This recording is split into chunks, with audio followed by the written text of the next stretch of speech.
Parte 2, sobre zonas de cisalhamento. Vamos falar nessa parte sobre indicadores cinemáticos em zonas de cisalhamento dúcteis. Então tem uma figurinha aqui para mostrar os diversos indicadores que a gente usa para poder dizer qual é o sentido de movimento numa zona de cisalhamento dúctil. Sempre lembrando que a gente vai estar olhando esses indicadores no corte que é perpendicular ao plano da zona de cisalhamento. Os outros cortes podem enganar um pouco aí. Vamos falar sobre cada um deles, começando aqui pelos marcadores defletidos. Então, o marcador defletido é qualquer coisa que estava antes ali e ela era contínua, e depois que a zona de cisalhamento atravessou ela ficou descontínua. Como, por exemplo, esse dique félsico aí, né? Esse veiozinho que aqui nessa figura foi atravessado por uma zona de cisalhamento dúctil aqui. Você vê que o fluxo está muito intenso, chegou a atenuar e romper aqui os flancos, né? Rompeu o veio. E aí ele serve como marcador da deformação para a gente, né? Essa cinemática aqui tem que ter sido com sentido anti-horário aqui, pelo que a gente está vendo, né? Do lado de cá rodou para cá e o outro lado rodou para o outro. Um outro dique aí, dessa vez com sentido horário de deformação, né? Nesse corte que a gente está vendo. E aqui um outro grandão, né? Dessa vez também com sentido horário. Bom, introduzir essas terminologias para vocês aí, horário, anti-horário, etc., porque tem muita confusão quanto a esse tipo de terminologia, né? Normalmente a gente só usa os termos destrógeno, sinistrógeno, horário, anti-horário, ou destral, sinistral, se quiser fazer uma neologia aí com o inglês, né? Na verdade, esses termos que terminam com al, a gente traduz como destrógeno, sinistrógeno. Quando a gente está vendo a visão em planta, quer dizer, que, por exemplo, essa visão A e B dessa figurinha do Davis e Reynolds, né? A gente olhando por cima aqui, não importa de qual lado a gente esteja olhando para essa zona de cisalhamento, se eu esteja pisando do lado de cá ou do lado de lá, ela vai ser uma movimentação horária de qualquer jeito. Podem fazer o teste aí se vocês quiserem. Ou destrógeno, né, para o lado direito. E a mesma coisa aqui, uma movimentação anti-horária é o sinistrógeno. Agora, quando a gente tem uma situação como, por exemplo, uma falha de empurrão ou normal, quando a gente olha esse corte aqui, né, a gente pode ter a impressão que o movimento é anti-horário. Mas se a gente olhasse o corte que é complementar a esse, né, do outro lado da estrada, a movimentação ia ser horária. Então existe uma simetria aí quando a gente olha cortes que não são em planta, cortes que são em perfil. Então, se o movimento não é direcional, você tem que usar uma terminologia mais completa aí, né? Você tem que falar com topo para onde. Então, por exemplo, pode ter uma falha que o movimento dela é normal com topo para oeste, ou reversa com topo para sul, etc., né? Então você tem que ter a sua informação completa, a não ser que você me diga que todos os cortes são com visada para norte ou com visada para sul, etc. E aí eu já vou saber, né? Um corte com visada para norte, um movimento anti-horário, ele tem que ser com topo para oeste. Um movimento horário tem que ser com topo para sul, para leste, desculpa. Então lembre aí, destrógeno, sinistrógeno, horário, anti-horário, só faz sentido se a gente está vendo em planta ou se você me fala para onde é o corte. Senão, se você olhar para o lado oposto da estrada, né? O movimento que é anti-horário de um lado vai ser horário do outro. Vamos falar das bandas de cisalhamento, são algumas das estruturas mais clássicas aí que a gente vê em zona de cisalhamento. O que acontece é que os gradientes de deformação e deslocamento dos materiais dentro da zona de cisalhamento, eles são heterogêneos, né? E com isso a gente vai ter o desenvolvimento de uma xistosidade, ou xistosité S, por isso esse S que está em francês aqui, né? Que vai ser desigual dentro da zona de cisalhamento. Então você tem zonas de alta e baixa deformação, que vão ser paralelas às paredes das zonas. Isso te dá uma aparência, a rocha fica um pouco bandada, né? Mas na verdade, porque são microzonas de cisalhamento dentro da rocha, são os planos de cisalhamento ou cisaimã com C aqui, por isso o plano C. Então quando a gente vê isso aqui de perto, né, a gente tem uma folhação que ela vai tender a se formar a 45 graus do sigma 1, enquanto os planos de cisalhamento estão se desenvolvendo. Então você vai ter tanto uma folhação oblíqua, que é essa folhação S, quanto microzonas de cisalhamento C, que são paralelos à zona de cisalhamento principal. Quando você olha isso de perto, te dá essa impressão aqui de um miojinho todo granulado, né?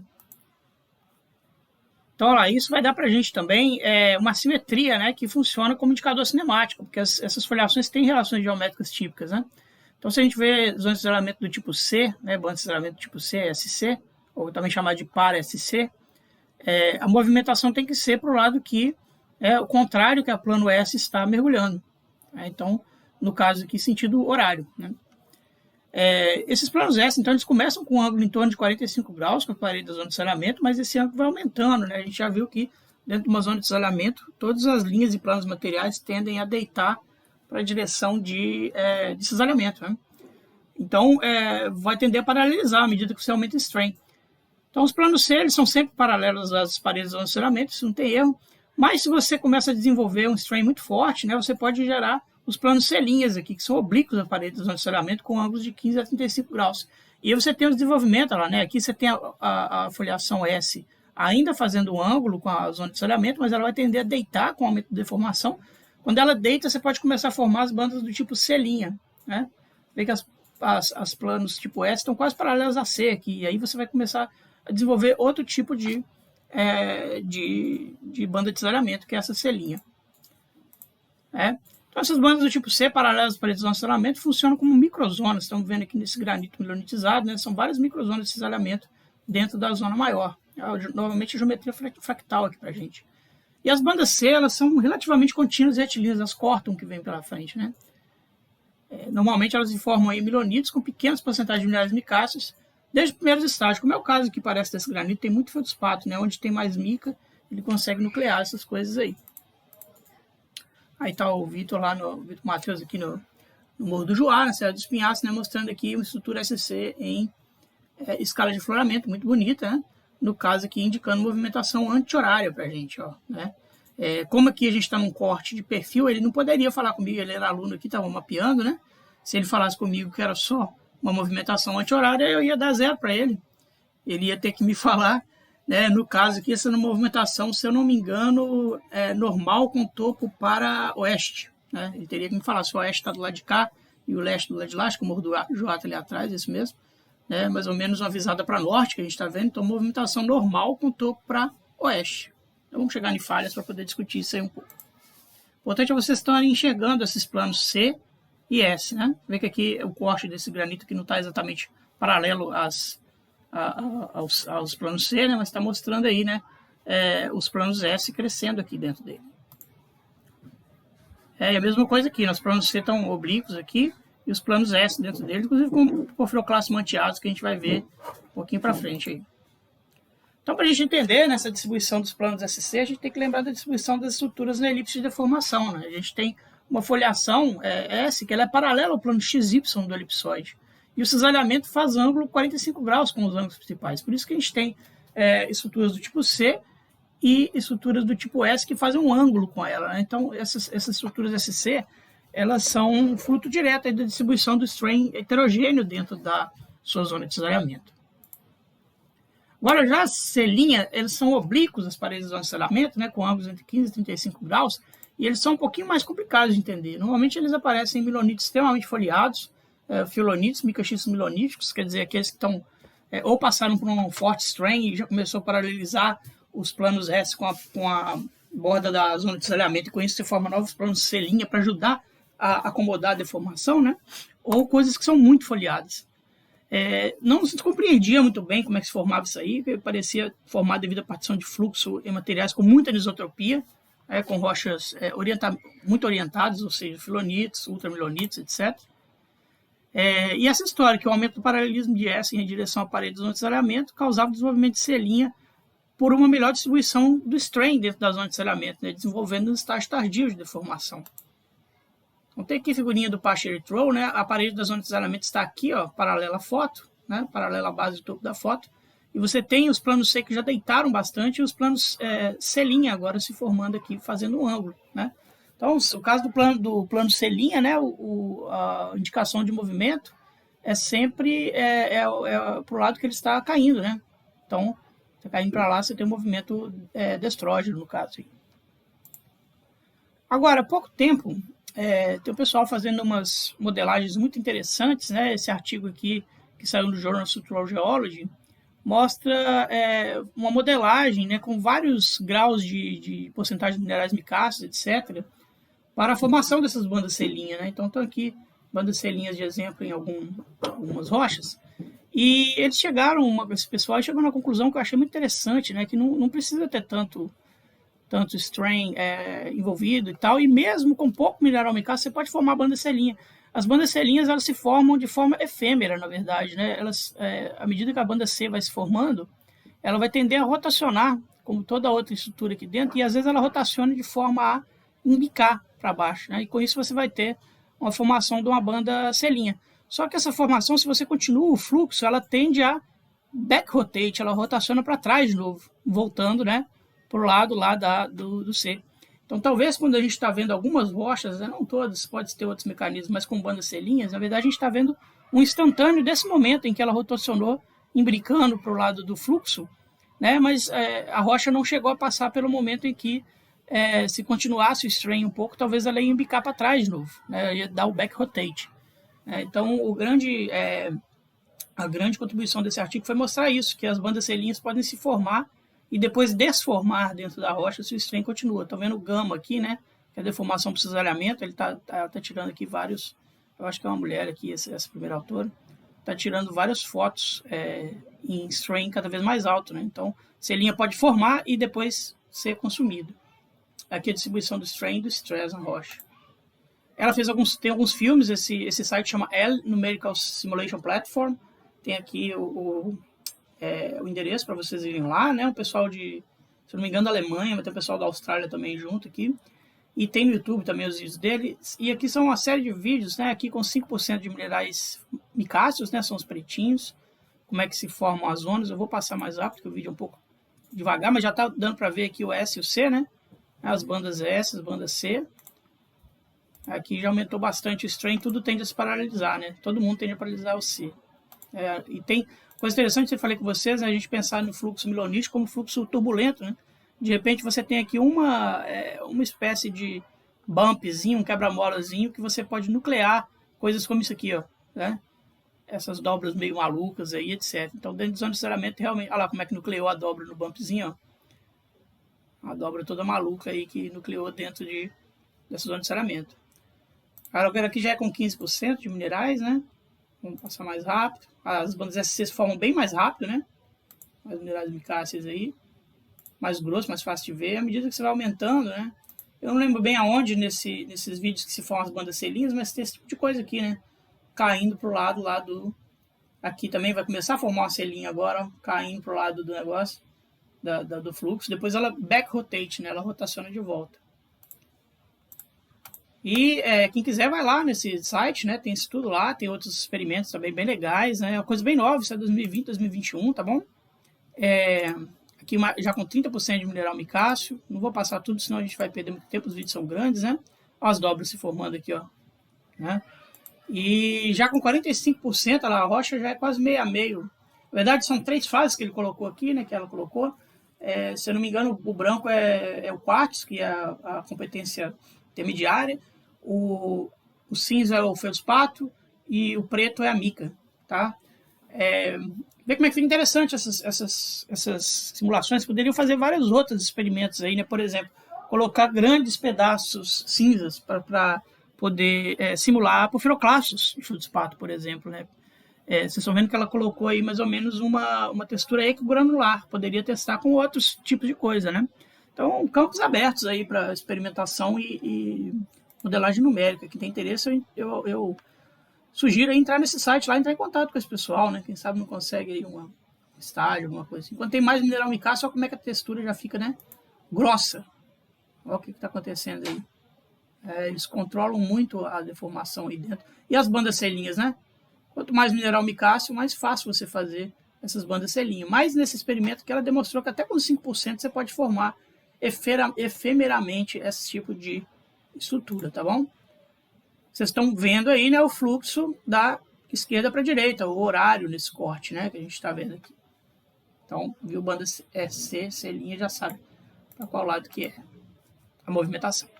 Os clássicos aí, né, peixe de mica e de foliação, são cristais alongados com formato de losango ou lente, a maior dimensão é em baixo ângulo, com foliação milonítica.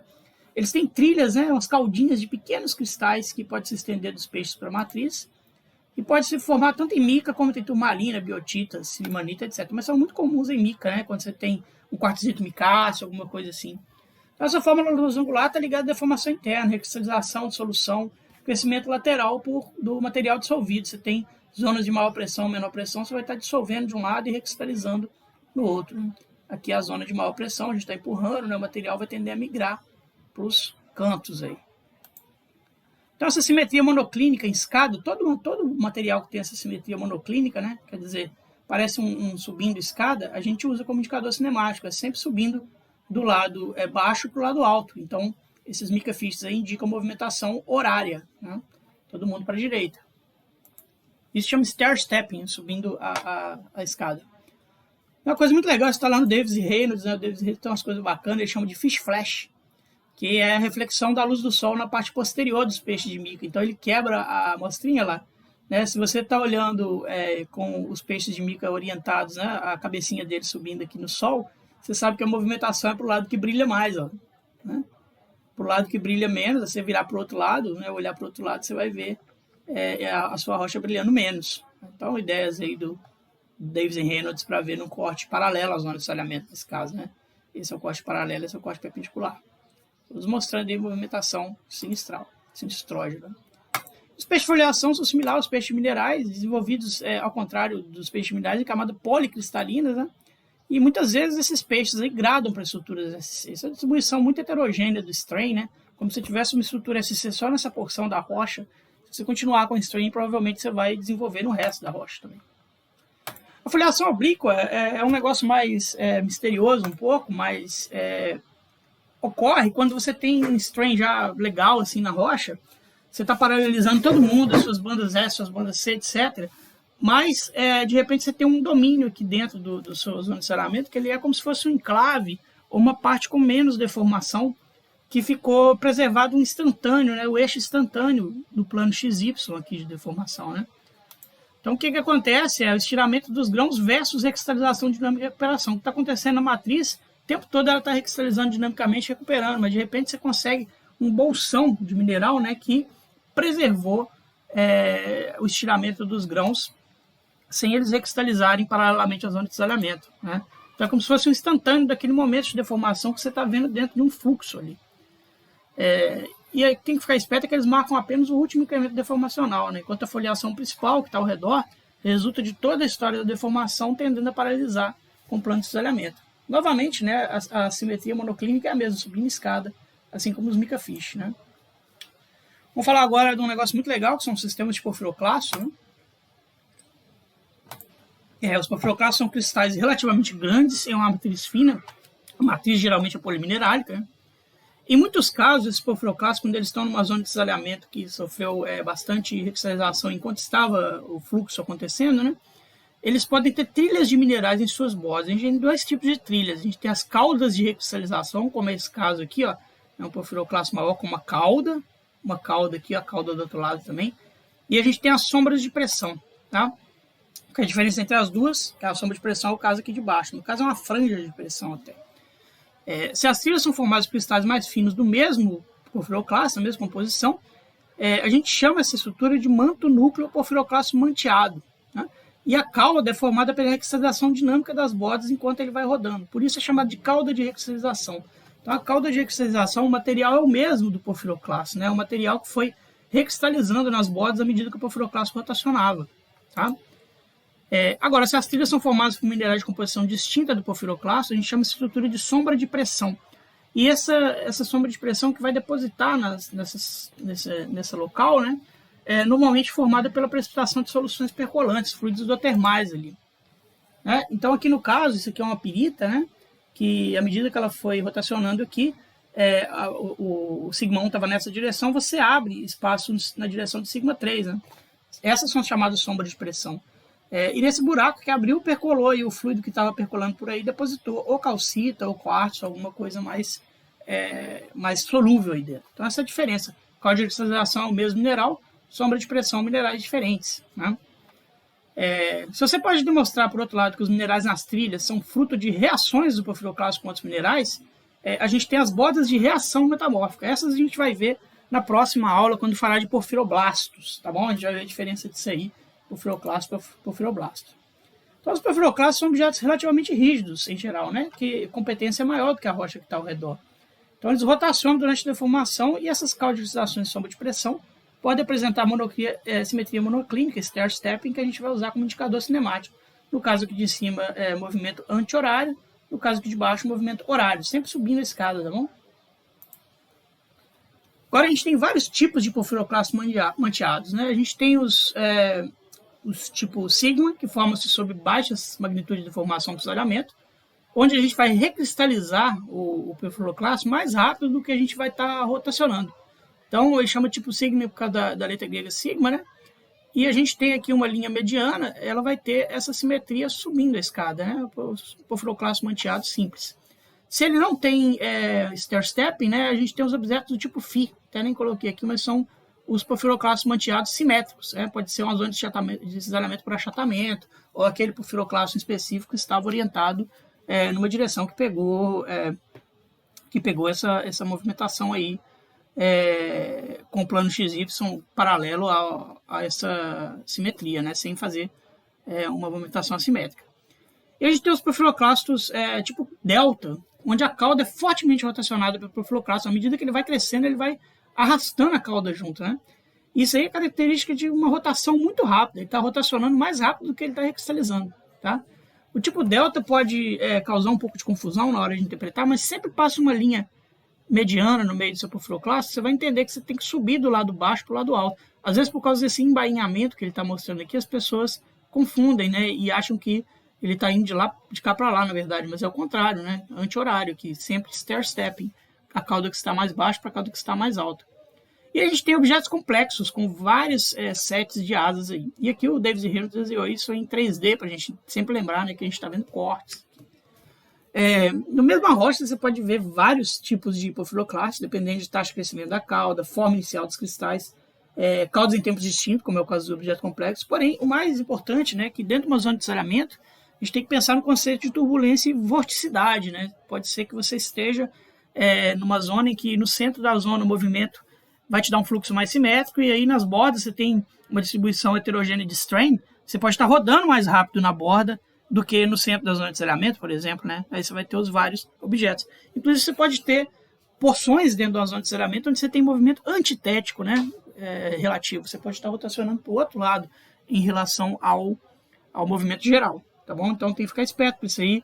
Analisar a movimentação de zona de cisalhamento, normalmente você tem que ver muitos indicadores, né, em várias porções da zona, etc., para poder entender. Pensa no rio com fluxo lá, né? Você pode ter, às vezes está nadando no rio, você cai numa corrente e a corrente te leva forte, né? Mas se você for mais para a borda, você já consegue nadar porque a corrente não é tão forte. Então, dentro do rio, o fluxo é heterogêneo, da mesma forma, a zona de cisalhamento também vai ser, né? E aqui o Davis e Reynolds desenharam para a gente, né, com o aumento do strain, como é que esses objetos tendem a evoluir, né? Esse aqui é o objeto do tipo Φ, então simétrico, mas aqui já é um objeto do tipo delta, lá vê como é que ele está, à medida que ele vai rotacionando, ele vai arrastando a cauda, né? Objeto do tipo sigma, então se você vê esse tipo de coisa, você já sabe mais ou menos, em termos de strain, mais ou menos onde você está aqui na sua zona de cisalhamento.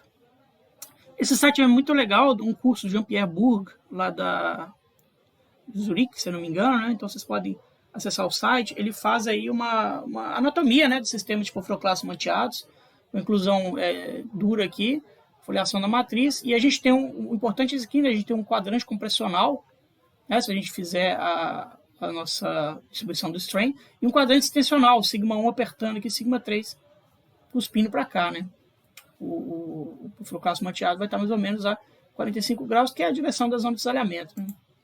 E ele faz isso para os vários tipos de porfiroclastos, né, do tipo sigma, do tipo delta, e do tipo delta e sigma complexo. Então, acessem lá o site dele, que tem muito legal aí toda a anatomia, né, desse tipo de coisa aí. Algumas fotos agora para ilustrar, né, provavelmente um quartzito milonítico ou um granito milonítico aqui, past erythrow, um porfiroclasto feldspato com as suas caudas aqui, ó, de cristalização. Inclusive, cristalizou bastante esse aqui, né. Tipo sigma, facinho, né, subiu do lado de cá para o lado de lá, movimentação horária. Esse aí eu já tirei lá na zona de cisalhamento Paraíba do Sul, e esse é um típico porfiroclasto do tipo delta, né? Completamente rolado aqui dentro desse ortogneiss milonitizado. E aí, né, para vocês não confundirem, esses embainhamentos podem confundir as pessoas, mas sempre você vai estar subindo, né, do lado que está baixo, da cauda que está baixa, para a cauda que está alta. Então, movimentação destrógena. Passa a linha mediana aqui no meio, você vai entender, né? E outra coisa importante, a gente tem que estar vendo o corte que é perpendicular ao plano da zona de cisalhamento, né? Se a gente vê outro corte do porfiroclasto, ele é um sistema em 3D, a gente pode ver, ter indicação cinemática ambígua aí, certo?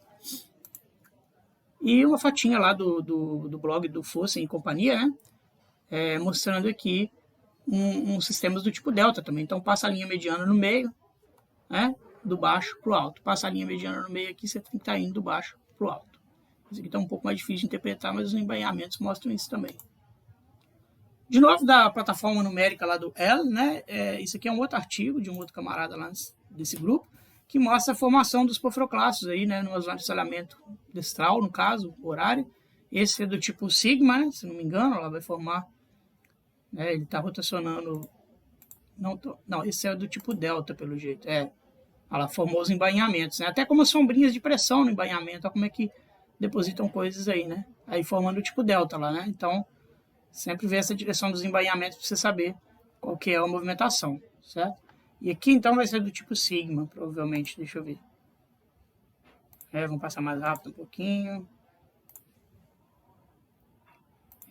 Modelagens numéricas, né? Não ficou tão bonitinho como o real, mas mostrando aí o tipo sigma com stair stepping se formando, certo?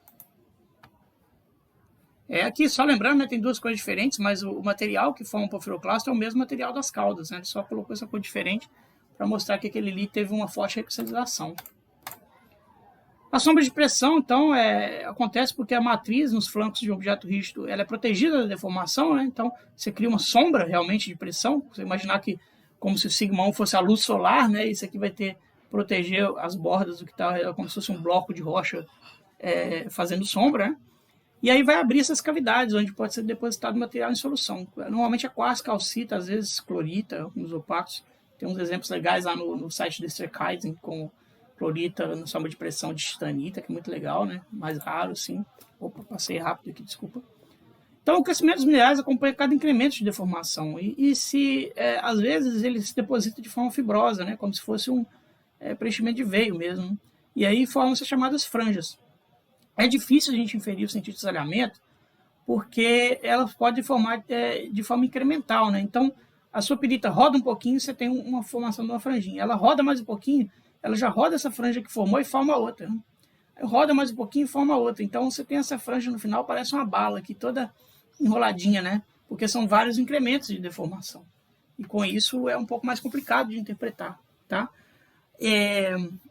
Mas é muito legal, né? Isso aí se forma principalmente em deformação em zonas crustais muito rasas, né? Onde você consegue abrir espaço. Quando você está mais profundo, o espaço não fica aberto tanto tempo assim para dar tempo de crescer, etc.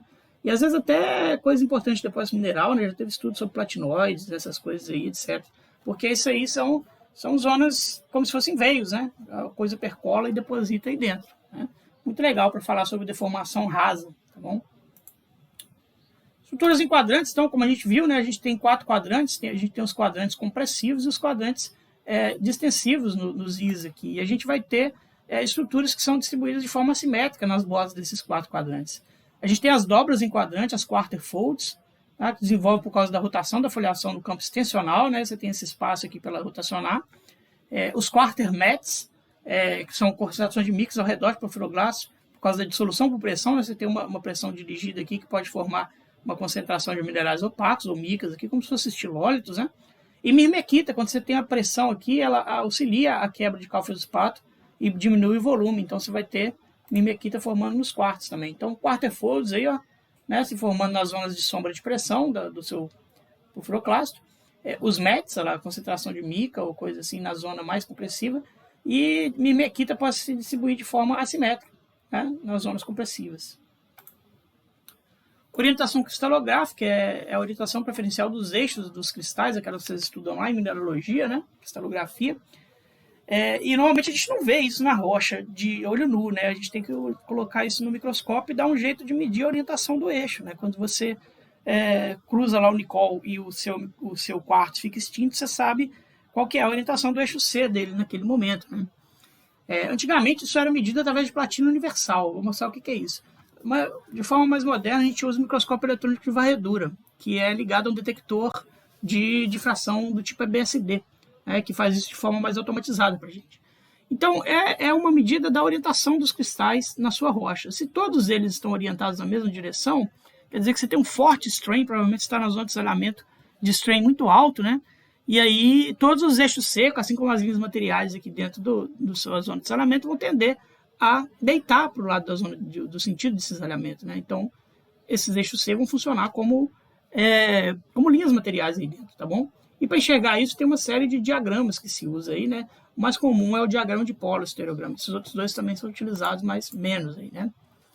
Então, a orientação cristalográfica dos minerais ela é normalmente apresentada através de projeções onde são plotados os eixos. Então, a gente vai ter estereogramas onde os eixos dos minerais vão ser plotados como linhas, né? A orientação desses eixos no espaço vão ser plotados como linhas. A gente precisa ter a amostra orientada no espaço para entender como é que está a distribuição dessas linhas C, A, etc.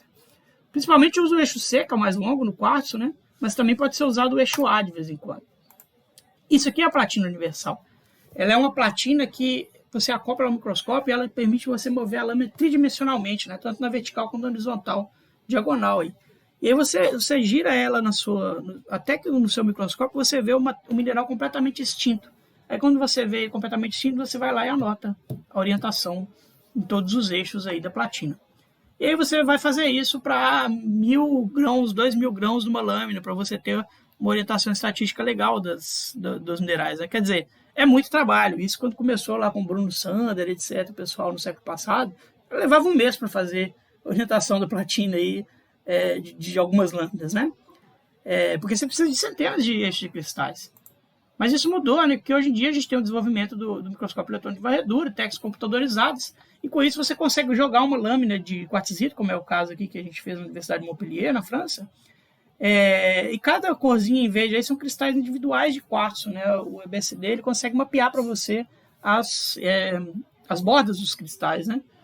E aí a orientação cristalográfica de cada um deles vai ser medida pelo aparelho em uma tarde, né?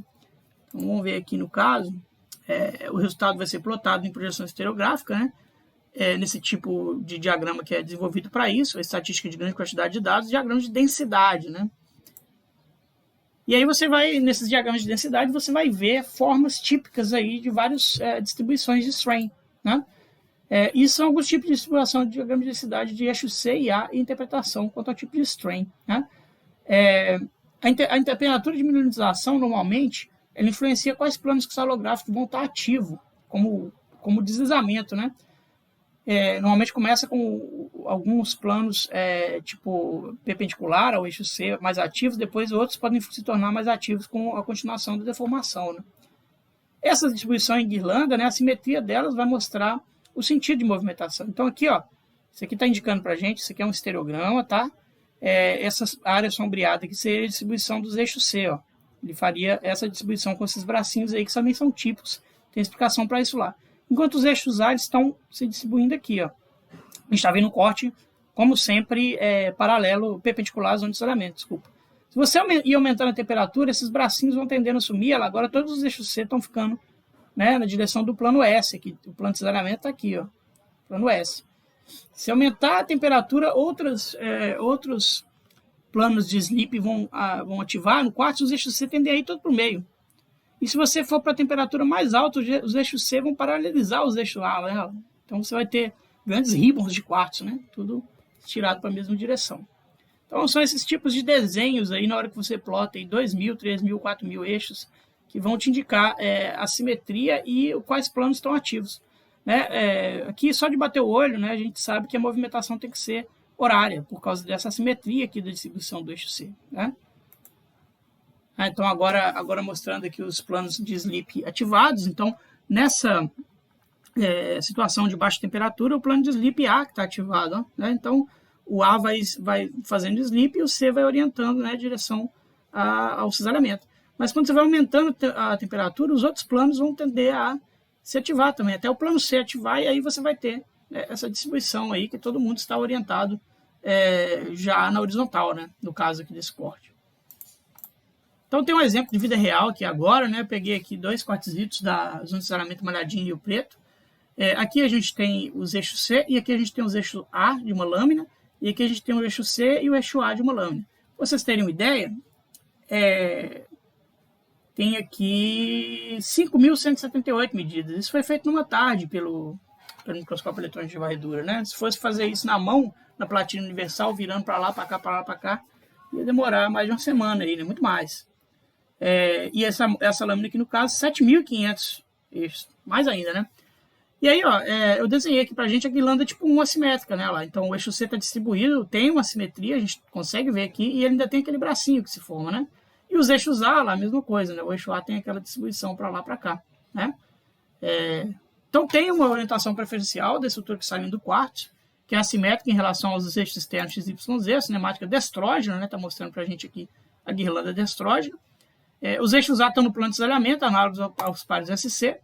Desenvolvimento preferencial do braço menor no quadrante noroeste. Isso aqui, ó, é um efeito típico de deformação não coaxial, tá? E mostra atividade nos planos basal e rômbico, uma baixa temperatura, baixo grau de deformação. Quem tiver curiosidade disso aí, pode ir, a gente publicou isso aí no Análise da Academia Brasileira de Ciências, mas pode ir atrás desse tipo de trabalho aí usando a distribuição da Lattice Preferred Orientation, orientação preferencial dos cristais. Às vezes na rocha milonítica você não consegue ver grandes coisas, principalmente quando é quartzito milonítico, que não tem muito contraste, né? Mas pode ser que os eixos dos minerais estão orientados e a gente não consegue ver, né? Esse tipo de técnica vai mostrar isso pra gente. Agora, uma coisa que você pode fazer simples aí para ver se seus minerais estão muito orientados, então, ou não, né, na sua lâmina, é você colocar ela lá no seu microscópio e enfia aquela plaquinha de Gibson, né, que deixa tudo cor-de-rosa. Se ficar tudo cor-de-rosa, é porque está todo mundo orientado mais ou menos na mesma direção. Se ficar de várias cores, é porque a sua rocha não está tão orientada como você achava, e aí vai dar uma distribuição diferente dessas guirlandas aí. Bom, lembrando que tudo isso aqui são amostras orientadas, né? Você tem que ter o corte exatamente perpendicular à zona de desalhamento. Então, esses estudos de LPO, né, fornecem informações importantes sobre cinemática, né, de qual lado para qual lado você está indo, pela simetria da guirlanda, condições de milanitização, grau metamórfico, distribuição do strain, e os planos cristalográficos estão ativos durante a deformação, né? São muito importantes em milonites que não possuem elementos visíveis de simetria monoclínica bem preservados, como milonites que não são rochas muito heterogêneas, né, como o quartzito, que praticamente quartzo e mica ali. Se tiver sorte, você vai ver alguns mica fish, etc. Senão, é difícil. Por último, vou falar de imbricação de objetos. Eu deixei por último aqui porque isso é um pouco ambíguo, né? Quando você tem porfiroclastos que eles são rígidos demais, à medida que eles vão sendo alongados, como feldspato, anfibólio, peroxênio, eles podem quebrar-se, né? Eles ainda estão sofrendo deformação rúptil nessas condições, enquanto os outros minerais estão sofrendo deformação dúctil. E aí eles separam-se em agregados de fragmentos, né, deformando em contraste a matriz dúctil. A gente descreve essa geometria como modelo de dominós ou prateleiras de livros aqui, né? Aquela prateleira que os livros vão caindo para o lado. Mas isso depende de vários fatores. A orientação inicial de fraturas nos cristais que já existiam ali, né? Podem ser reaproveitados, o tipo de fluxo, orientação e forma inicial dos cristais. E aí, com isso, você pode ter uma geometria tanto antitética dessas microfraturas, quer dizer, aqui as microfraturas têm uma movimentação anti-horária, enquanto as zonas de desalhamento a movimentação é horária, quanto a uma movimentação sintética, né? A fratura tem a mesma orientação da zona de desalhamento. Então, devido a todos esses fatores, são indicadores cinemáticos ambíguos, difíceis, né? Portanto, não muito confiáveis se você usar sozinho. Você precisa ter, normalmente vai ser assim, né? Na zona de desalhamento, você vai usar os vários indicadores para falar qual é o sentido de movimentação. Um exemplo lá da zona de desalhamento Pernambuco Oeste, então tem aqui grandes porfiroclastos feldspato, né? Numa matriz quartzo-micácea. Olha aqui a fraturinha, né? Nesse caso aqui é uma fratura sintética, devido à orientação desse clasto aí em relação à deformação, etc. E a fratura que talvez já existia ali, né? Fosse sendo reativada.